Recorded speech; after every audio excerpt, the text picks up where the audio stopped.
న్యూస్కి స్వాగతం. విశాఖ జిల్లా నాంతేపాలెం వద్ద ఘోర రోడ్డు ప్రమాదం చోటు చేసుకుంది. శీలానగర్ నుండి గాజువాక వైపు వెళ్తున్న అతివేగంగా వెళ్తూ అడ్డు వచ్చిన దివ్య చక్ర వాహనం అడ్డు రావడంతో ఒక్కసారిగా లారీ ఆపడంతో వెనుక వస్తున్న లారీ ఢీకొట్టడంతో వెనుక లారీ క్యాబిన్ మొత్తం ధ్వంసమైంది.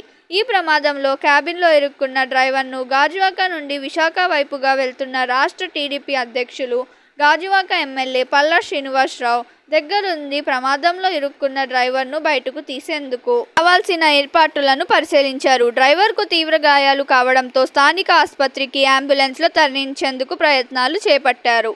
రాష్ట్ర అధ్యక్షులు దగ్గరుండి మానవత్వాన్ని చేతుకున్న నేపథ్యంలో స్థానికులు ప్రశంసల వర్షం కురిపిస్తున్నారు.